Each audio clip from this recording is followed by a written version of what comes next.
On a commencé le troisième quart-temps et de toute façon Toulon n'avait rien à perdre. Une équipe qui a moins 17 ou moins 18 à la mi-temps à l'extérieur, bah, ils vont vraiment pas avoir de pression sur eux-mêmes pour prendre des shoots, pour prendre des risques. Et là, on a vu, ils ont commencé le troisième quart-temps avec deux matchs, deux dunks, je crois, deux erreurs défensives de notre part. Mais derrière, ils commencent à enchaîner les paniers à 3 points en transition à 1 contre 4. 2 contre 4, ils s'arrêtent, ils shootent à 3 points, ils le mettent. Coels a pris feu. Et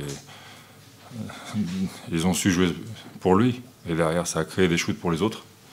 Les autres, ils ont aussi marqué des paniers à 3 points importants. Et on avait l'impression qu'ils rataient pas, quoi, troisième quart-temps, quand ils sont revenus dans le match. Chaque fois qu'ils étaient en attaque, ils marquaient. Ils ont marqué 28 points et 23 en quatrième quart-temps. Et quelle est votre part de responsabilité là-dedans, dans cette réussite qu'ils ont eue en deuxième mi-temps? Bah, on a eu une faute à 1 ou 2 minutes. Enfin, on n'a pas été assez agressif. C'est simple. On a un mec qui prend feu comme ça, bah, il faut lui mettre une pression. Il faut que quelqu'un lui rentre dedans, quoi, un peu physiquement. Autant faire une faute, ok, mais au moins lui casser le rythme. On l'a pas fait. Et il a continué à enchaîner les paniers tout au long du troisième, quatrième quart-temps. Et c'est démoralisant de l'intérieur parce que tu défends 20 secondes, 22 secondes et le mec il arrive, il te plante un 3 points sur la tête. Tu dis, il faut qu'on fasse quelque chose et on l'a pas fait. Et derrière, bah, à la fin, on est à moins 6, moins 7, moins 8. Et on prend des paris, on revient dans le match, mais bon, on est revenu à une possession, mais on n'avait pas la balle. Tu parles de Coels, effectivement, qui a pris feu, mais il y a aussi l'intérieur, vous aviez bien verrouillé en première mi-temps, vous avez vachement souffert, notamment en troisième quart. Ouais, ils ont eu des paniers en mouvement, donc sur nos erreurs défensives. Qu'est-ce que vous avez changé dans votre défense qui fait que ce que vous arriviez à bien faire en première mi-temps, vous n'étiez plus en capacité de le faire en deuxième? Pas grand-chose. Je pense que Ferdinand Prénom a mis plus de ses points en première mi-temps qu'en deuxième. Et c'était sur les mêmes actions. Mais en deuxième période, c'est Tolbert qui le fait. Que vous aviez bien contrôlé en première. Oui, mais bon, je veux dire, il y a des choses qui se passent sur le terrain. Parfois, on est en retard en défense, mais c'est pas ça, c'est pas le 1 contre 1, low post qui va nous battre. On était d'accord, on s'est mis d'accord, mais c'est les shoots 3 points sur nos têtes. Ça, c'est plus grave.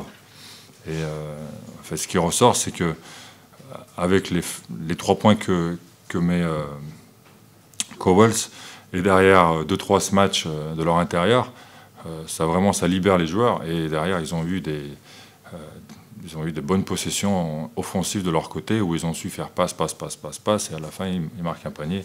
Et ce que je disais, on défend 22 secondes, on se prend un panier à la fin, c'est fatigant. T'as l'air de dire que moralement, vous avez été touché vite et que ça a été difficile de remonter, de sortir. Ah bah de toute façon, quand tu as un mec qui met 7 sur 8 à 3 points, ça te touche mentalement. Surtout quand voilà, tu as plus 18 et que tu passes derrière le score, on n'a pas su avoir la réaction sur le terrain. Et ça, c'est dommage parce que on a réagi, mais il était trop tard, on était à moins 6, moins 7. Est-ce que pour toi, l'explication principale de cette défaite, c'est ça? Vous êtes tombé sur un soir où voilà, il y avait un mec qui marchait sur l'eau? Bah, j'ai l'impression que l'année dernière, c'était la même chose qu'on a joué Toulon ici. Je me rappelle qu'ils n'avaient pas loupé un shoot. Ils avaient fait un festival à 3 points. Vous qui êtes journaliste, vous pouvez ressortir les stats, mais je me rappelle qu'ils avaient fait un festival. Et je pense pas qu'il sera à 7 sur 8 à 3 points tous les soirs. Après, je lui souhaite, hein, tout le meilleur, mais c'est quand même une performance. Si on enlève ça, c'est peut-être pas le même match. Hein.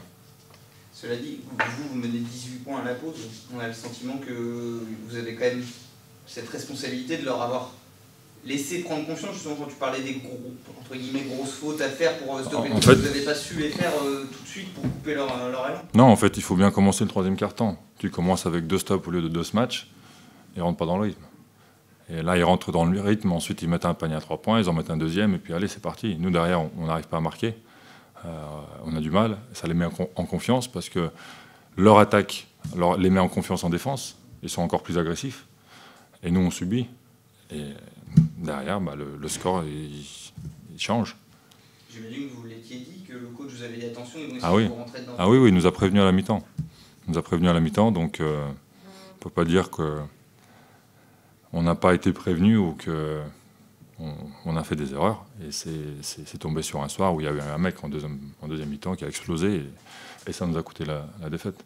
Et ça veut dire que finalement c'est un accident et que le scénario du match qui est dur, qui doit être dur à avaler. Ah bah, ça doit être difficile à digérer, vous venez de 18 points à la mi-temps, finalement vous le perdez, c'est peut-être... Autant qu'on travaille, je peux vous dire que c'est la chose la plus frustrante, c'est d'arriver au match, de bien jouer, de mener d'une vingtaine de points à la mi-temps, et derrière d'avoir tout le travail qui a été fait dans les jours d'avant, les semaines d'avant, les mois d'avant, être saboté, quoi, en quelque sorte, en 20 minutes. Et c'est très frustrant. Il n'y a personne qui est plus frustré que les joueurs. Parce que c'est nous qui sommes tous les jours à la salle, qui s'entraînons, qui nous préparons pour ce match. Bien évidemment, tout le monde va être déçu. Il y a les supporters, il y a les fans, il y a les dirigeants, tout le monde est déçu. Mais je ne pense pas qu'il y a quelqu'un de plus déçu que les joueurs.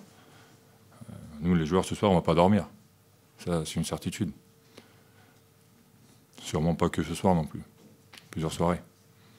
Parce qu'une défaite comme ça, c'est inacceptable, c'est difficile à digérer. J'ai envie de dire, heureusement qu'on joue dans quelques jours pour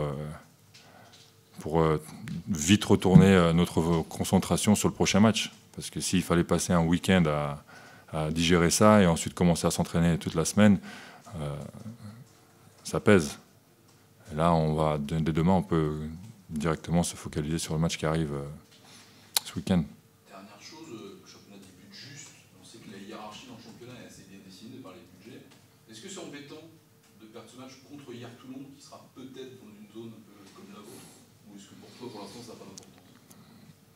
Ce qui est embêtant, c'est de perdre. Que ce soit Toulon ou une autre équipe, il n'y a aucune importance. C'est une saison longue. On ne sait pas où Toulon va atterrir à la fin de saison. On ne sait pas où nous, on va atterrir. J'aime pas trop quand on commence à parler « Ah, il faut battre cette équipe parce que voilà, on va jouer contre eux pour une place ». Tout ça à cause du budget. On l'a vu l'année dernière que le Portel, qui avait, on va dire, je pense, le plus petit budget, bah, ils sont arrivés en play-off. Des équipes comme Nancy, qui sont descendues en Pro B, Orléans, je veux dire, pour moi, ça n'a aucune importance pour l'instant. Ça va se dessiner après la première partie de saison, quand la hiérarchie va être maintenant, à partir de ce moment, déjà imposée. On va avoir des équipes qui se démarquent, d'autres équipes qui ont des difficultés. Mais pour l'instant, ce qui est embêtant, c'est de perdre à la maison, de perdre le premier match à la maison et surtout de perdre. Ça, c'est le plus embêtant.